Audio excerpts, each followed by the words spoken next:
Maagang-maaga ng umaga o maagang-maaga ng unang araw ng linggo, matapos na siya'y muling mabuhay, si Jesus ay unang nagpakita kay Maria Magdalena. 7 demonyo ang pinalayas ni Jesus mula sa kanya. Verse 10, nagpunta si Maria Magdalena sa mga tagasunod ni Jesus upang ibalita sa mga ito ang kaniyang nakita. Sila noon ay kasalukuyang nagluluksa at umiiyak. Ngunit ayaw nilang maniwala nang sabihin ni Maria na si Jesus ay buhay at nakita niya. Pagkatapos, nagpakita rin si Jesus sa 2 alagad na naglalakad papuntang bukid. Subalit iba ang kaniyang anyo noon. Bumalik agad sila at ibinalita sa kanilang mga kasamahan ang nangyari. Ngunit ayaw din silang paniwalaan ng mga ito. Pagkatapos, nagpakita si Jesus sa 11 alagad habang kumakain ang mga ito.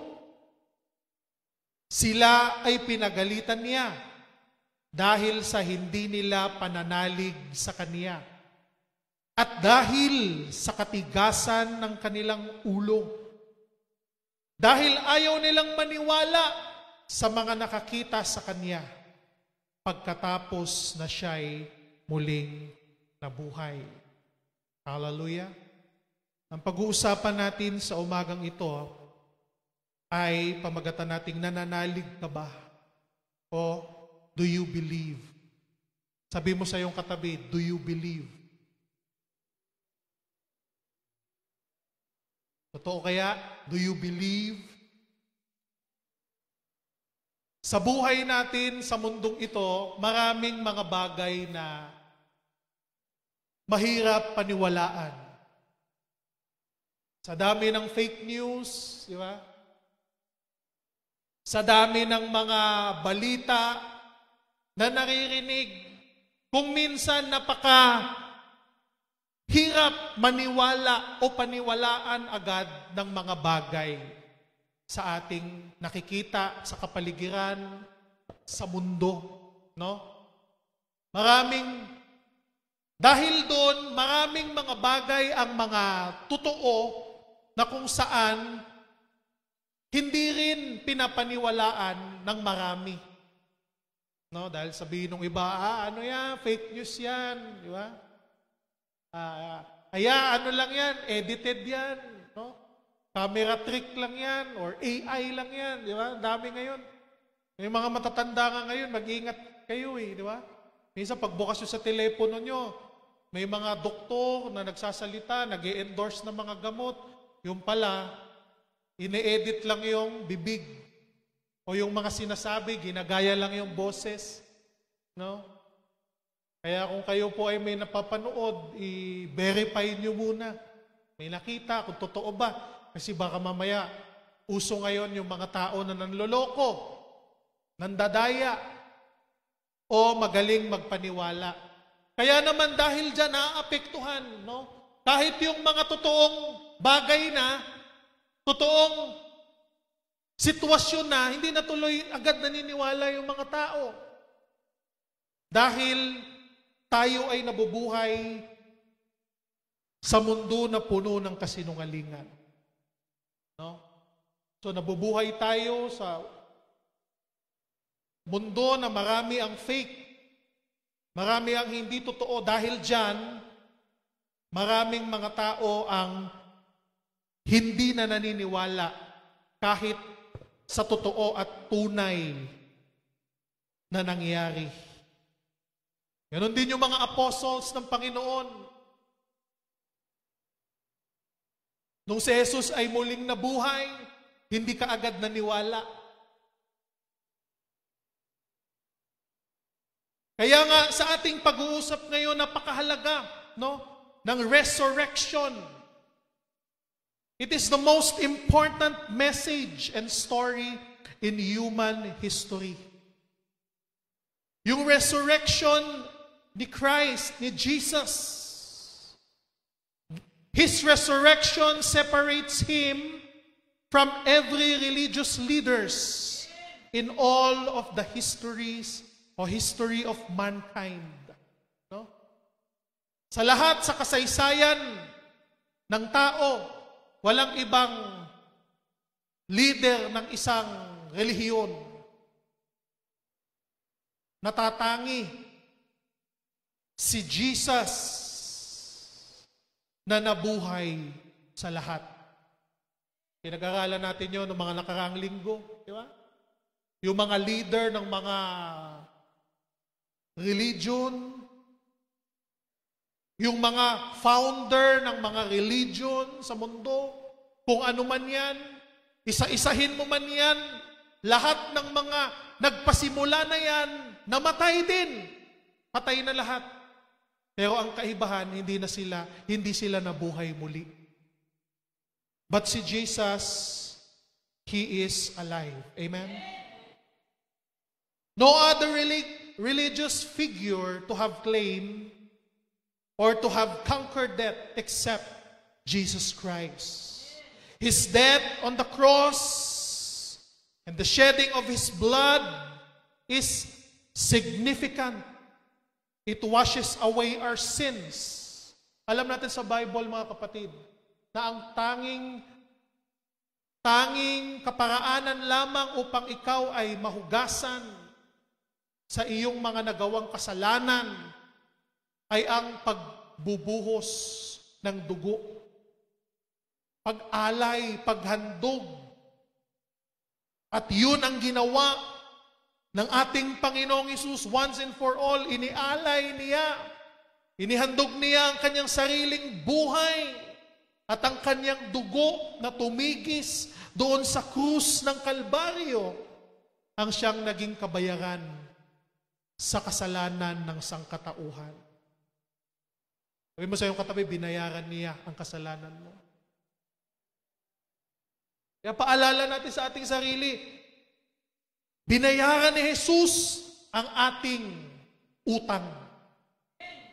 Ha? Meron pala tayong utang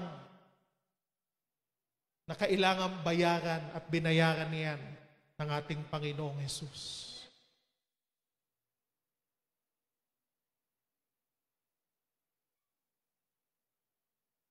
Kaya nung nilibing si Jesus, kasamang nilibing noon yung mga kasalanan natin, kasalanan ng tao.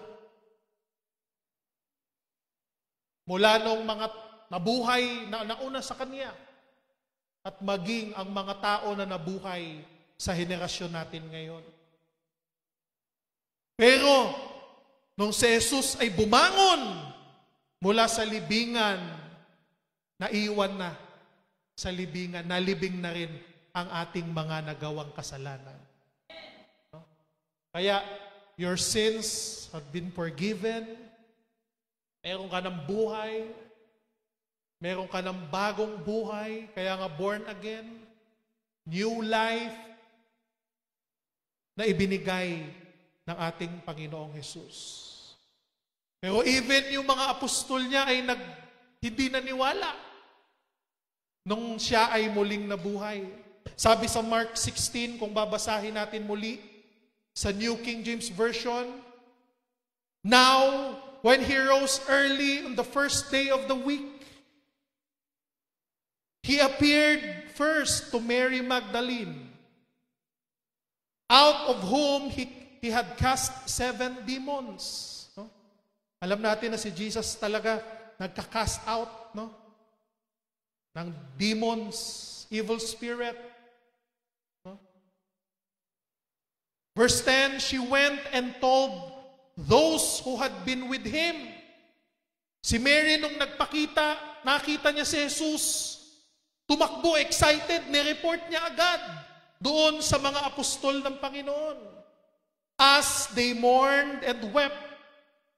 Verse 11, and when they heard that he was alive and had been seen by her, they did not believe. Sabi sa verse 10, she went and told those who had been with him. So ibig sabihin, si Mary, sinabihan niya yung mga tao na pinaka-close kay Jesus. Nakakagulat, di po ba? Dahil ang pinagreportan o pinagsabihan ni Mary Magdalene ay hindi naman mga tao na strangers. Kung hindi yung mga tao talaga na talagang sobrang malapit kay Jesus. Yung kanyang mga apostol. She told the disciples, na sabi niya, nakita ko si Jesus. He is risen. He is alive. Pero nakakagulat na reaksyon sa mga pinakamalalapit sa ating Panginoong Hesus ay hindi sila naniwala. In fact, sabi nga ng Bible, bakit hindi sila naniniwala?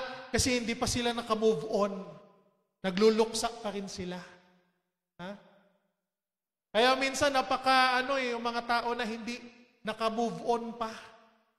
Hindi pa nakikita yung truth. Dahil nandoon pa rin sila sa pagluluksa. Sabihin mo sa iyong katabi, mag-move on ka na. Kaya hindi mo makita yung truth na nasa harap mo. Dahil ikaw ay patuloy pa rin nagluluksa sa iyong past. Iniwan ka ng jowa mo. 10 taon na, hindi ka pa rin nakapag-move on. Kaya tuloy, yung buhay mo, hindi mo makita na nandyan na pala si Mr. Right sa harap mo. Ha? Kasi nandun ka sa past. So dito makita natin, yung disciples hindi sila naniwala because sabi ng Bible, nagluluksa pa sila. No? Nakafocus sila. Nakalimutan nila. Nasabi ni Jesus, ako'y babangon muli. Either nakalimutan nila o wala silang faith na totoo yun. No?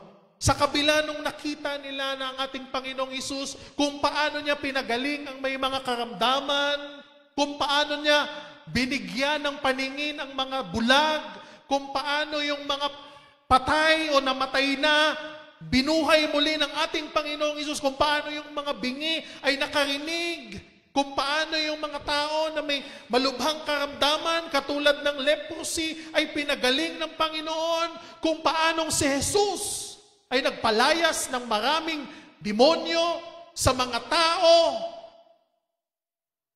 Ngunit sa kabila ng mga nakita nilang himala, hindi sila naniwala nung si Jesus ay nabuhay muli. They did not believe it.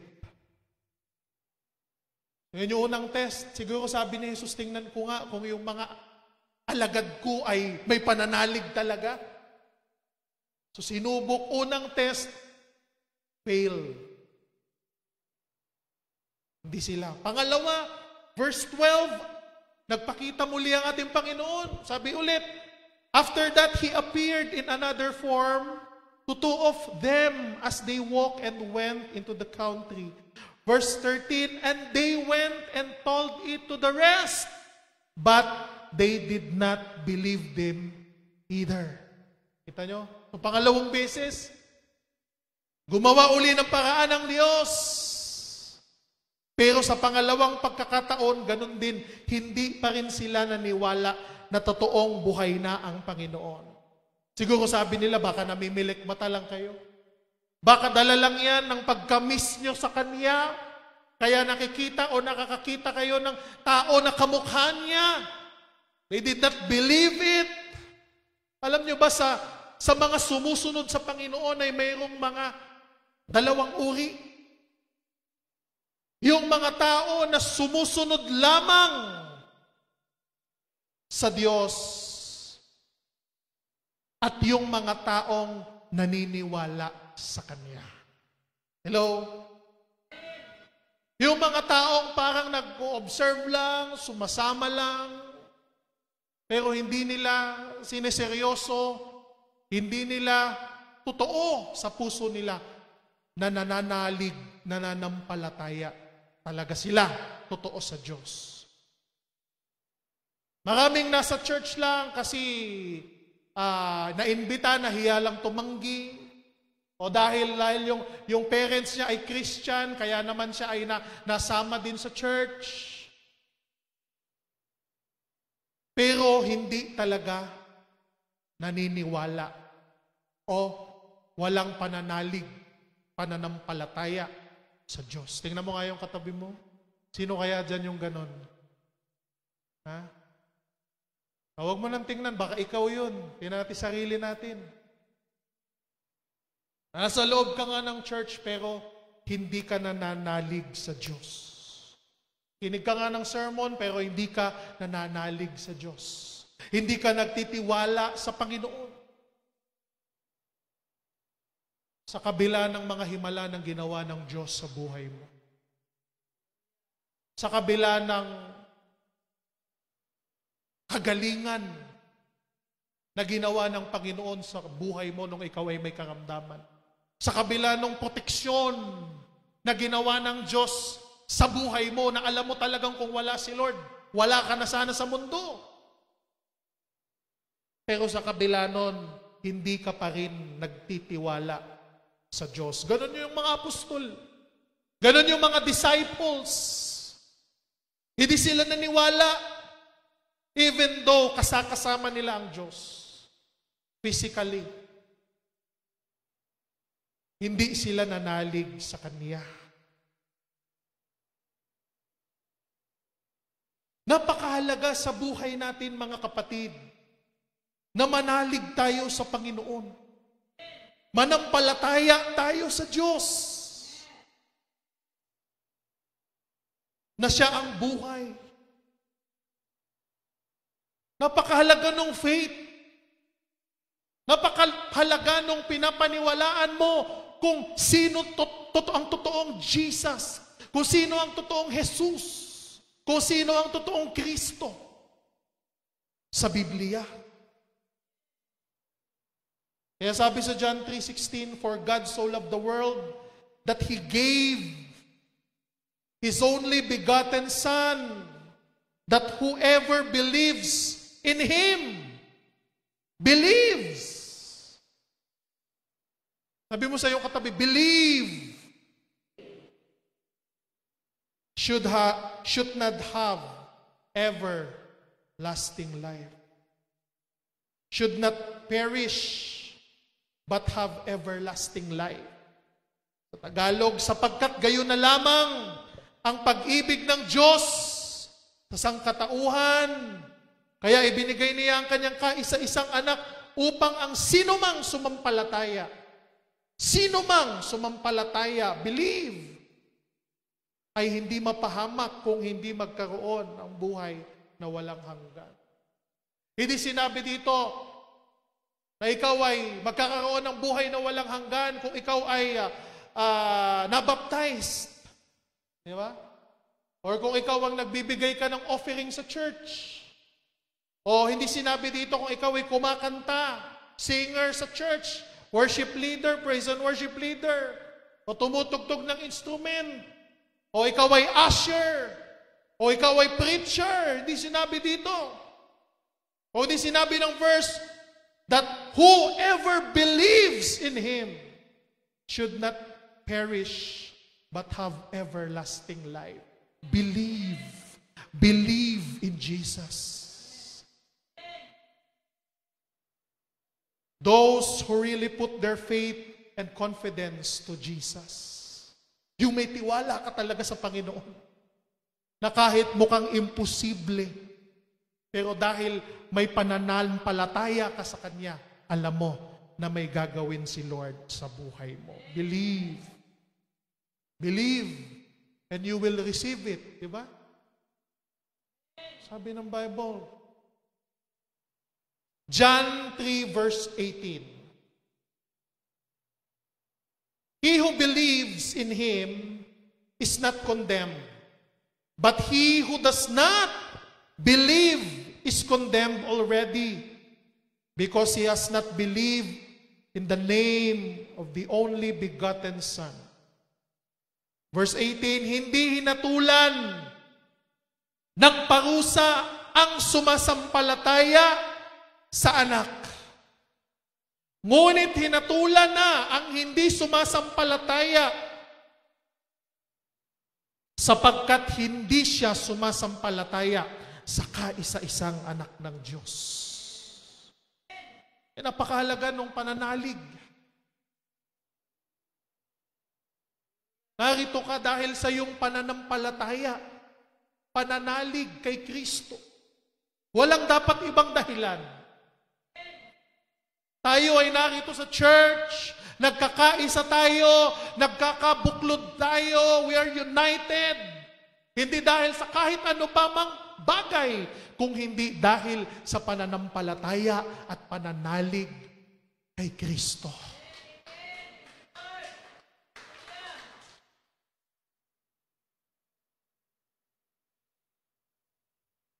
Na si Kristo ay naghalay ng kanyang buhay para sa iyo. Ipinako sa krus na dapat ikaw para sa iyo. Namatay para sa iyo. Inilibing. Pagsapit ng pangatlong araw, diba? Siya ay nabuhay muli. Dapat kumpleto. Hindi yung naniniwala ka lang na siya ay isinilang sa pamamagitan ni Berhing Maria. Di ba? Naniniwala ka lang na siya ay prophet, na siya ay, na si Jesus, si Kristo ay isang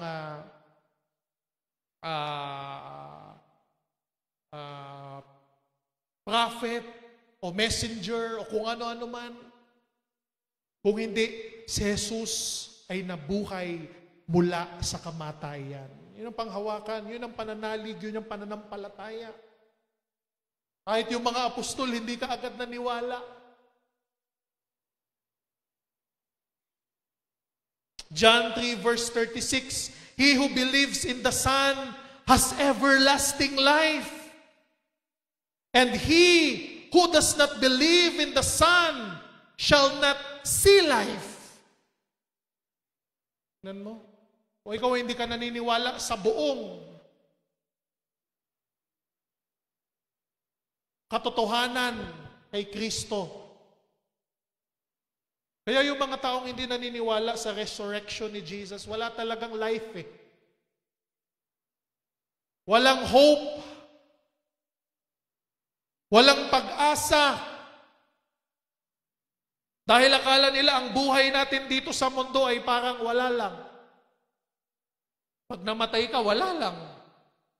O kaya naman, pag namatay ka, pwede kang mabuhay muli. Di ba? Sa anyo ng pwede kang maging palaka. Pwede ka na maging unggoy sa next life mo. Sa club naman nun, tao ka, tapos pag namatay ka, next life mo, unggoy ka na. Yun naman yung katabi mo. Huwag ganon, Brad. Di ba, parang, o kaya ang pinaka-worst, tao ka ngayon, pag namatay ka, ipis ka sa susunod na buhay mo. Aapak-apakan ka lang, pinandidirihan ka, o kung ano. Di ba? Yun yung paniniwala ng mga taong walang paniniwala kay Kristo. Pero yung mga taong naniniwala kay Kristo, nananalig, nananampalataya kay Kristo, alam nila, alam natin, na tayo ay may buhay na walang hanggan. Palakpakan naman natin ang Panginoon. Hallelujah. At paano ka mabubuhay muli? Tingnan mo kung paano nabuhay muli si Jesus. Kung magtitiwala ka man lang din, doon na sa may proof, doon na sa may evidence. Walang ibang religious leader na nabuhay muli maliban sa ating Panginoong Hesukristo na ating pinaglilingkuran. Kung tataya ka man lang sa sugal, Hindi naman tayo dapat magsugal. Doon ka na tumaya sa sigurado. Doon ka na tumaya sa subok. Doon ka na tumaya sa may evidence. May ebidensya. At si Jesus Christ ang evidence na ikaw ay mabubuhay muli. Tingnan mo, he who does not believe the Son shall not see life, but the wrath of God abides in him. Ang sumasampalataya sa anak ay may buhay na walang hanggan. Ngunit ang hindi sumasampalataya sa anak ay hindi magkakaroon ng buhay. Sa halip mananatili sa kanya ang puot ng Diyos. Kaya kung linalagay mo yung pananalig mo sa ibang tao, hindi sa Diyos. Sa ibang tao, hindi kay Kristo. Sa ibang tao, sa ibang pananampalataya na hindi si Jesus. Sabi ng Word of God, yung puot ng Diyos ay nananatili sa buhay. Ayaw natin manatili ang puot ng Diyos. Amen? Ayaw nating manatili, ayaw nating mabuhay na kinapupuotan pala tayo ng Diyos. Nabubuhay tayo na akala natin tama ang ating ginagawa, totoo, banal ang ating ginagawa. Pero in fact, ano sabi ng Bible? Tayo ay kinapupuotan ng Diyos.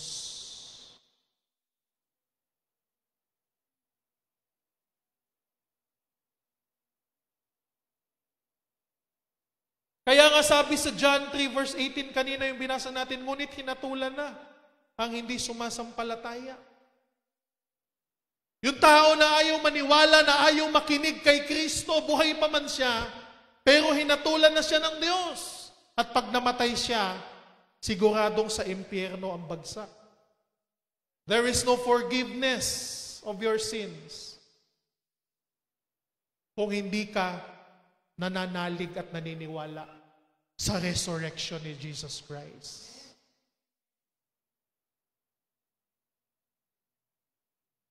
You are condemned. Naniniwala ka nga sa ibang bagay, naniniwala ka nga. Pero doon sa resurrection ni Jesus, hindi ka naniniwala, ayaw mo tanggapin. Kasi Jesus ay tao lamang. Well, yung tao lamang na Jesus na pinaglilingkuran mo ay hindi ka kayang dalhin sa langit. Because the Jesus we serve is alive. The Jesus we serve, hindi lamang tao, but He is fully man and fully God.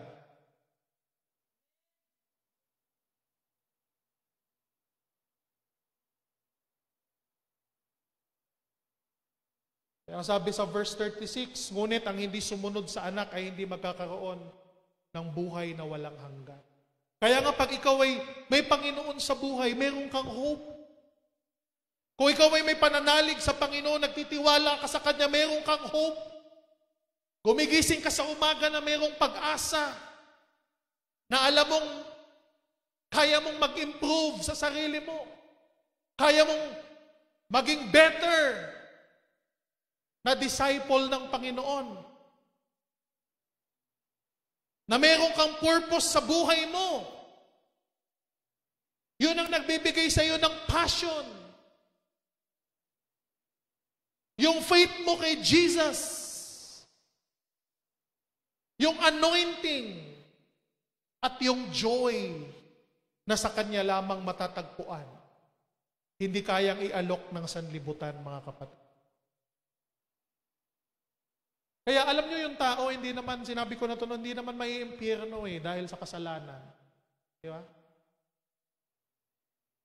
Yung tao, hindi siya mapupunta sa hell dahil sa kanyang kasalanan. Hindi dahil chismosa siya. O hindi dahil sinungaling ang tao.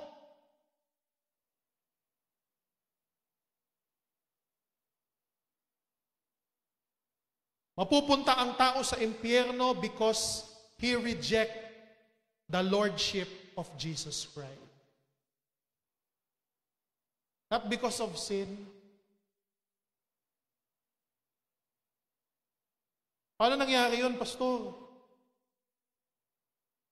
So, ibig sabihin pala, okay lang magkasala ako. So, ibig sabihin, okay lang gawin ko yung kasalanan, hindi naman pala ito magiging cause ng aking kapahamakan. Okay lang na gumawa ng masama, okay lang na magpatuloy sa kasamaan. Pero anong ibig ko sabihin, mga kapatid? Kung si Kristo totoong nananahan sa buhay mo, kung si Kristo, kung totoong merong pananalig, pananampalataya ka kay Hesus Kristo, yung mga bagay na na-enjoy mo noong masama, ay hindi mo na dapat na-enjoy ngayon.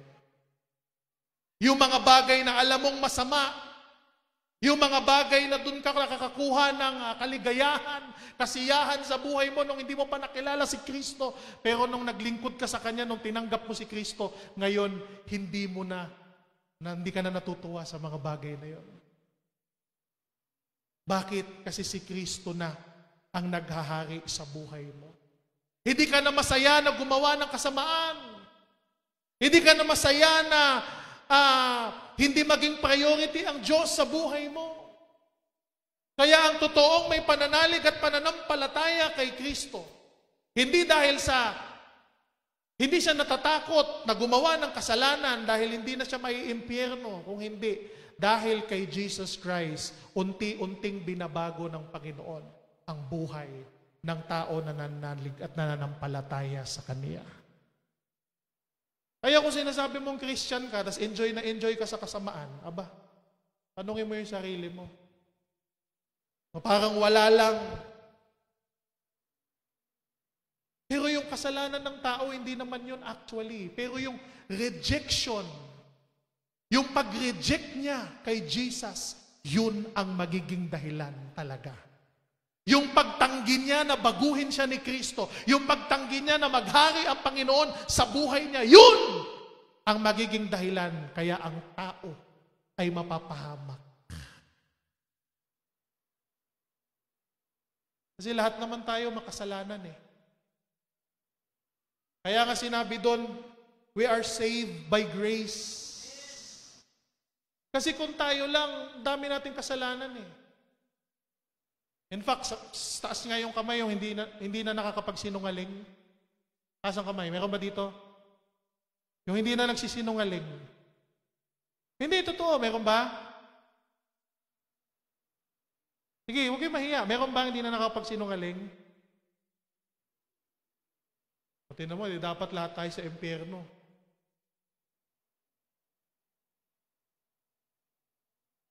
Hindi na ako nagsisinungaling, Pastor. Pero yung anak niya, pag nagpabili ng laruan, bukas siya ng bukas. Walang katapusang bukas. Pastor, hindi na ako nagsisinungaling. Brad, yung utang mo, ay, sa sunod linggo. Pagdating sunod na linggo, ay sunod na linggo ulit. Sis, yung utang mo, sunod na linggo. Hindi, sinungaling tayong lahat. Kaya yun yung point ko, hindi yung kasalanan eh. Pero yung pag-reject mo sa lordship ni Jesus Christ, yun talaga ang magpapahamak sa tao. Tanggap mo yun. Kaya nga may kasabihan tayo, tao lang tayo, nagkakamali. Tao lang, nagkakamali. O, nagkakamali ka, pero kung may Kristo ka sa buhay mo, yung pagkakamali na yun, ayaw mo nang ulit-ulitin. Bakit? Kasi si Jesus na ang may-ari ng buhay mo. Oo, we fail. Oo, we stumble. Oo, nagkakamali tayo. Sa desisyon na pinipili natin, nagkakamali tayo. Pero hindi na tayo mananatili doon sa kamalian at kasalanan at kasamaan. Kung hindi, bumabangon tayo. Tumatayo tayo. Bakit? Dahil si Kristo na ang may-ari ng ating buhay. Palakpakan naman natin si Lord. Hallelujah! Naintindihan natin? Kasi kung sasabihin ng tao na hindi na siya nagkakasala, kalokohan yun. Kaya nga by the grace of God, tayo ay linigtas ng ating Panginoon. Pero yung hindi mo paniniwala kay Kristo, yun ang mahirap. Kahit pambait mo, kahit pa nagpapakain ka ng mga pulubi, tumutulong ka, nagpapautang ka, o minsan yung umutang sa'yo, kinakalimutan mo na kasi mabuting tao ka nga. Pero kung i-reject mo si Jesus Christ bilang iyong Panginoon at tagapagligtas, i-reject mo yung kanyang kamatayan sa krus, yung kanyang muling pagkabuhay, yun talaga. Walang kwenta ang kabaitan ng tao kung hindi siya mananalig kay Jesus upang siya ay magkaroon ng kaligtasan. Amen ba mga kapatid? Naintindihan ba natin? Kaya nga hindi pwedeng wala si Jesus eh. Hindi pwedeng alisin si Kristo sa pananampalataya. Dahil siya lang talaga ang number one, ang center. Siya ang lahat, ang dahilan kung bakit tayo nandito. Walang ibang dahilan. Hindi kayo pumupunta sa church dahil may nakukuha kayo sa church. Wala kaming naitutulong sa inyo. Kami mga pastor, kailangan din namin ng tulong. Pares tayo. Pero bakit kayo pumupunta? Bakit kayo nagsasamba? Bakit kayo naglilingkod sa church? Walang ibang dahilan kung hindi dahil kay Jesus Christ na siyang nagligtas ng buhay nating lahat. Palakpakan naman natin si Lord. Hallelujah! Kaya nga ayaw ni Lord eh. Ayaw ni Lord na wala tayong faith sa Kanya. Sabi mo sa iyong katabi, faith. Kaya sabi niya sa Mark 16 verse 14, later he appeared to the 11 as they sat at the table. Alam natin kasi si Judas, nung time na to wala na eh. 11 na lang sila. Later, he appeared to the 11 as they sat at the table, and he rebuked their unbelief and hardness of heart, because they did not believe those who had seen him after he had risen. Na-observe lang natin dito mga kapatid, na kahit minsan may test na binibigay ang Panginoon at ino-observe niya kung ano ang ating reaction. Bakit kaya, hindi nyo ba naisip, bakit kaya na hindi na lang kaagad nagpakita si Jesus sa lahat para wala ng question? Nung nagluluksa sila, nagtitipon sila, sabihin natin may prayer meeting sila, bakit hindi na lang kaagad doon na lang kaagad lumabas si Jesus, nagpakita? Para wala ng question, wala ng duda, lahat sila nakita na nila. Pero nakita nyo ba na 2 beses pa na parang papakita lang si Jesus doon sa iba para i-report? Ibig sabihin, tinetest ni Lord yung faithfulness ng kanyang mga anak. Hello? Minsan yung bagay kahit totoong nangyari, tinitingnan ng Panginoon kung totoo bang naniniwala ka sa Kanya. Hindi niya kaagad direct. Tinitingnan niya yung heart mo. Kung ikaw ba ay nananampalataya sa Kanya kahit hindi mo siya nakita. Twice. Kaya nung pangatlo, nagpakita na siya sa lahat. Sa Kanyang mga disipulo at sinabi niya, nagalit siya, he rebuked their unbelief. Pagkatapos nagpakita si Jesus sa 11 alagad habang kumakain ng mga ito. At sila'y pinagalitan niya dahil sa hindi nila pananalig sa Kanya. At dahil sa katigasan ng kanilang ulo. Dahil ayaw nilang maniwala na ang mga nakakita sa Kanya pagkatapos na siya'y muling nabuhay. Minsan mga tao ganun eh. Ang bilis makalimot sa kabutihan ng Panginoon. In fact, dito nga kung makikita mo, sila nga parang gusto na nilang bumalik sa dati nilang buhay eh. Balik na lang tayo sa dati, wala na si Jesus, wala na yung leader natin. Kaya nakita ni Jesus dito na wala ng tiwala yung mga tao. Kaya nagalit siya. At sa buhay natin, ganito rin yung nangyayari ngayon. Yung point number 1, dito sa verse na ating binasa, i-point out natin sa Mark 16 verse 14, bakit nagalit ang Panginoon sa dalawang bagay? Ano yung una? Number 1, because of the hardness of heart. O hardness of heart. Because of hardness, katigasan ng ulo. Na kahit sabihin na si Jesus ay nabuhay na, ay hindi ako maniniwala. To see is to believe. Kasi Jesus talagang kumikilos, buhay, makapangyarihan, may pagkasa, ay hindi ako naniniwala. Saka na ako maniniwala kapag ginawa niya na kung ano yung prayer request ko. Brad, maglingkod na tayo. Ha? Ayoko, ha? Brad, wag na tayong malilate. Wala. Hardness of heart. Ano ba yun? A state of being unfeeling. Di ba? Hindi ko feel. Unresponsive and resistant to spiritual or emotional influence. Parang lagi kang walang gana. Hardness of heart, yun ibig sabihin.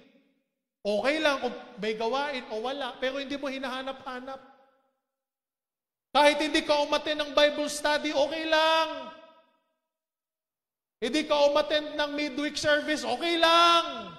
Wala lang sa iyo, baliwala lang. Hardness of heart. Yung mga spiritual na bagay, parang wala lang. May sinusundan akong episode yung squid balls. Ano ba yun? Squid Game, tingnan nyo, alam nyo. Paborito ko kasi yung squid balls sa chicken balls, squid balls, fish ball, kikiam, yan.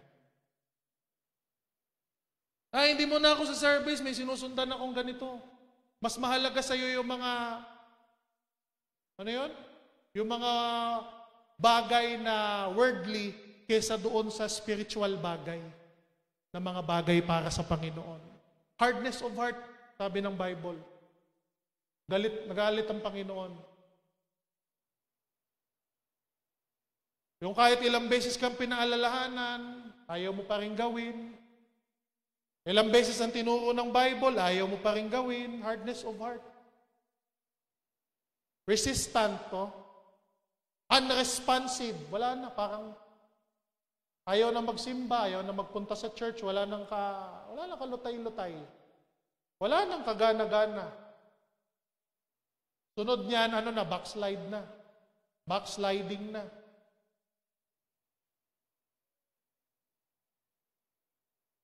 Brad, agahan mo. Sister, agahan mo. Huwag kayong papalit sa gawain. Pero wala lang sa iyo. May mas mahalaga pang bagay kaysa sa spiritual na bagay sa Panginoon. Sabi ng Word of God, hardness of heart.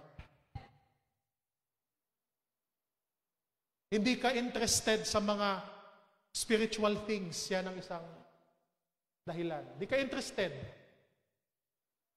Nasa church ka pero hirap na hirap kang gisingin ng diwa mo. Nasa church ka pero di mo matiis. Alam ko, boring ako mag-speak. No? Pero ba't hindi mo talaga matiis yung Word of God? Atok talaga ako. Hindi ka masyadong interesado. Hardness of heart. Kaya pag nasa loob ka ng church, tapos nakikinig ka ng message, ng sermon, pag inaanto ka na, rebuke mo yung sarili mo. Kasi hardness of heart pala yun. Rebuke mo, wag labanan mo talaga. Kasi konting idlip mo lang, hindi mo na makakuha ang word.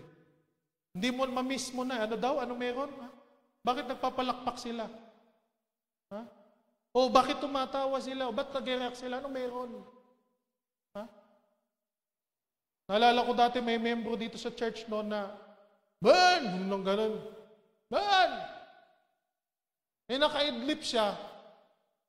Ngayon, tinanong ng pastor, sinong gusto pumunta ng impyerno? Man! O sinong gusto pumunta ng impyerno? Nakaidlip siya, akala niya, may points na maganda. Amen! Kaya lang ang sumigaw. O di nalaman tuloy na nakatulog pala. O baka mangyari sa atin yun, ha? Baka maalimpungatan tayo. Hardness of heart. Pangalawa, ano sabi dito? The unbelief. Yeah.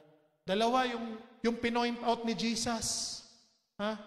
Sabi niya dito, He rebuked their unbelief and hardness of heart. Unbelief means to be unfaithful. Disbelief, inability to believe truth. Kaya nga, people go to hell because they don't believe the truth. Salamat, tapos na yung June ba yun? Tapos na yung June? O tapos na yung Pride Month. Salamat naman, O Diyos. Isang buwan na buti pa yung araw ng bayani, isang araw lang eh. Yung iba gusto maging entitled, isang buwan.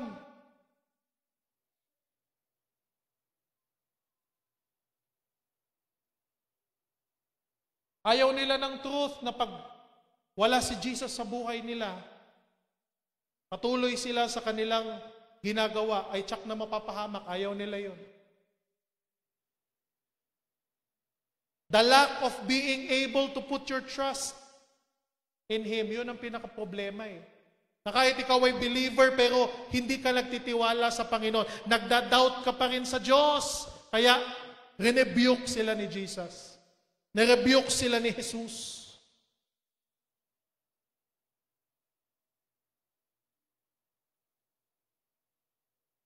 Kaya nga, sabi mo, Pastor, ako nananalangin naman ako.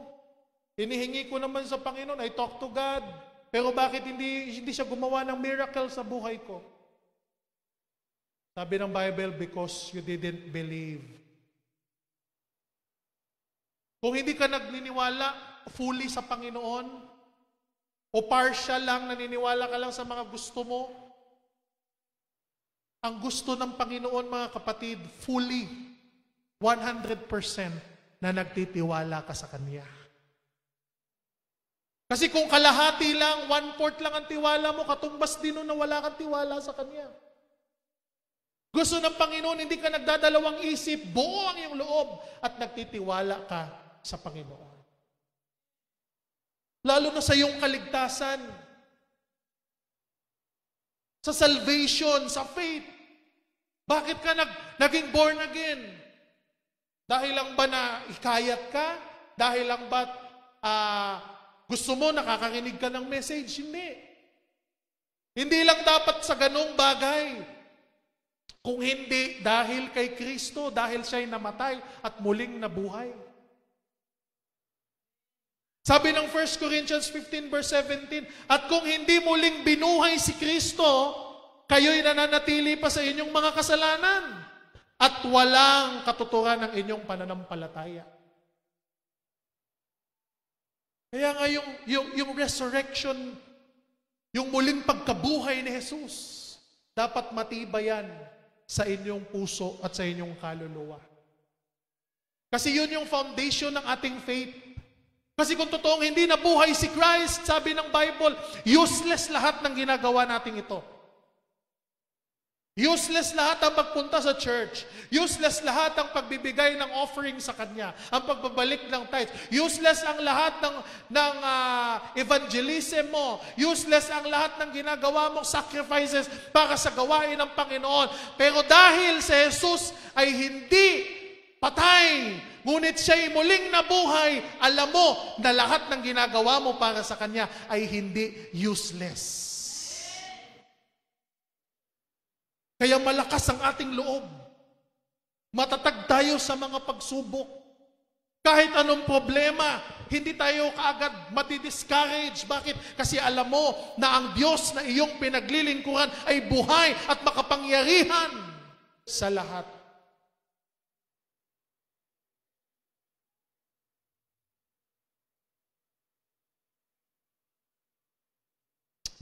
Hebrews 11 verse 6. Hindi maaaring kalugdan ng Diyos ang walang pananampalataya sa Kanya. Sapagkat ang sino mang lumalapit sa Diyos ay dapat sumampalataya na may Diyos at Siya ang nagbibigay ng gantimpala sa mga humahanap sa Kanya. Kaya kahit may problema, sabi mo sa sarili mo, alam ko gagawa ang Diyos ng paraan. Kahit may pagsubok, sabihin mo, tutulungan ako ng Diyos para malagpasan ko ang pagsubok na ito. Kahit kailangan mo ng isang oportunidad, sasabihin mo, magbubukas ang Panginoon ng pintuan ng oportunidad para sa akin dahil ako'y anak niya, dahil ako'y mahal niya. Ako'y nananalig na gagawa ang Panginoon ng paraan para sa aking ikabubuti. Kaya ang tanong, do you believe? Nananalig ka ba? Kasi ako nananalig ako na He is the way maker. He is a burden bearer. He died on the cross for my sin. He was buried on the tomb. He rose again from the grave with all the power in His hand. And I believe He is coming back one day to take me out of this world. I believe He is the Alpha and Omega, the beginning and the end. And I believe all the knees will bow to Him. Ikaw, kapatid, anong pinaniniwalaan mo sa Kanya? Do you believe? Do you believe in the Son of God? Do you believe? Do you believe in His resurrection? Do you believe that He died on the cross? Do you believe that He died for you? Yun ang mga question na dapat maliwanag sa buhay mo. Do you believe na kahit may suffering ka ngayon, may struggle ka ngayon, do you believe na pinahintulot yan sa iyo ng Diyos dahil may purpose siya sa buhay mo?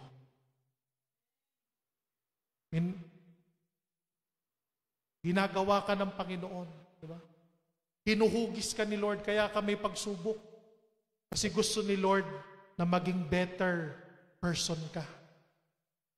Na maging better disciples ka. May mission ng Panginoon sa buhay mo. Do you believe that? May plano ang Panginoon. Do you believe na hindi ka lang nakaupo dyan sa upuan na yan? Na balang araw ikaw ay hahayo. Na balang araw maraming makikinig sa iyo. Na balang araw maraming kang maaakay sa paanan ng Panginoon. Do you believe?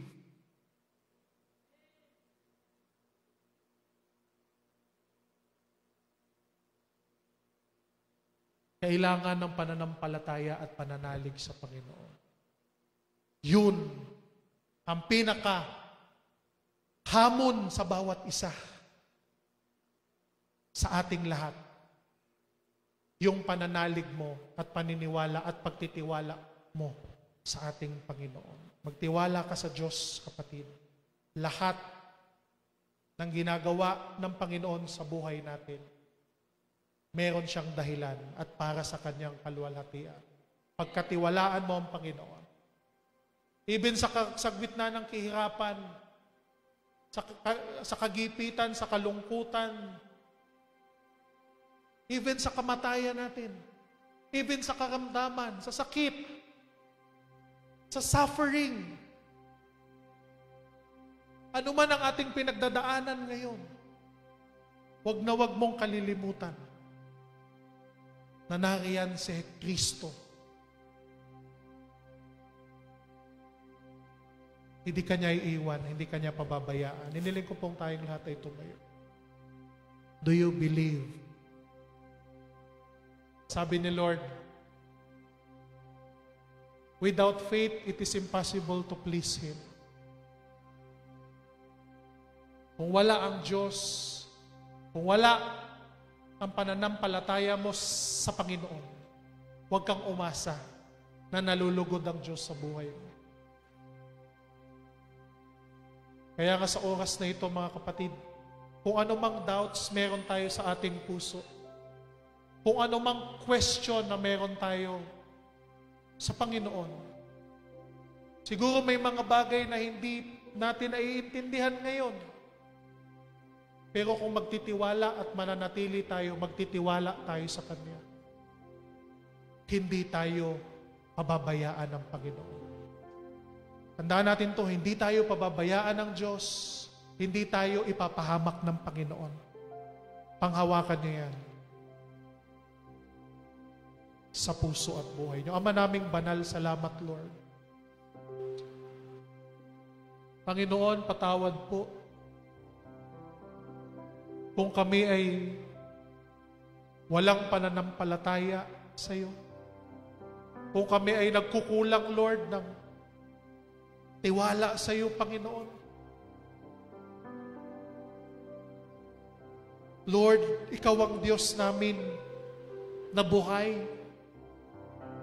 Panginoon, walang imposible sa iyo, O God. Lahat kaya mong gawin, Panginoon. Wala kang bagay na hindi magagawa, O Diyos. Kaya mong maghimala, Panginoon. At ang pinaka-proof ng himala mo, Lord, na yung kami, Panginoon, ay naligtas. Na kami, Panginoon, ay nagkaroon, Lord, ng pagkakilala sa iyo. Na kami ay binago mo, yun ang pinakahimala, Panginoon. Na yung mga bagay na makakasama sa amin, hindi na namin na-enjoy, O God. Kung hindi, ang iyong presensya, sa presensya mo kami tunay nakakahanap, Panginoon, ng kapayapaan at kaligayahan sa buhay. Lord, naniniwala kami, Panginoon, sa lahat ng ginawa mo para sa amin. Lahat, Panginoon, ng pinag-aralan namin ngayon, Lord, we believe, Lord. Naniniwala kami sa aming puso, Lord, na ikaw ay namatay para sa amin. Na inalay mo ang iyong buhay, Lord, para sa amin. Na ikaw ay muling nabuhay, Panginoon. At sabi mo, babalik ka at kukunin mo ang lahat ng handa. Panginoon, we believe. We believe, Panginoon. Salamat, O Diyos, na kung meron man sa mga kapatid ko, Panginoon, ang pinanghihinaan ng loob, Lord, ikaw ang magbigay sa kanya, O God, ng kapayapaan. Lord, yung pananampalataya niya, Panginoon, pag-alabin mo, O God. At magpakita ka sa kanya ng mga himala, ng mga signs, upang muling manumbalik, Panginoon, ang 100% na tiwala niya, Panginoon. Lord, salamat, O God. Salamat sa kung ano man ang aming pinagdadaanan ngayon, Lord. Salamat, Panginoon, na ito'y pinahintulot mo para sa aming ikabubuti, para sa aming ikatatatag, Panginoon, at para sa aming lalo pang pagtitiwala sa iyo, O Diyos. O Panginoon, salamat. Ikaw lamang po ang itinataas namin sa oras na ito.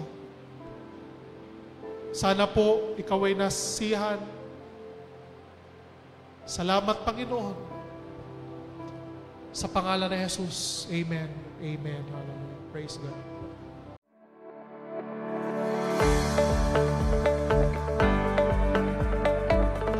Nabuhay ang ating Panginoong Jesus. Hindi patay ang Diyos na ating sinasamba. Buhay na buhay ang Diyos. Jesus is alive! Come and join us every Sunday 9 in the morning, live on Facebook, as we continue to worship the Lord Jesus and experience His unfailing love to us.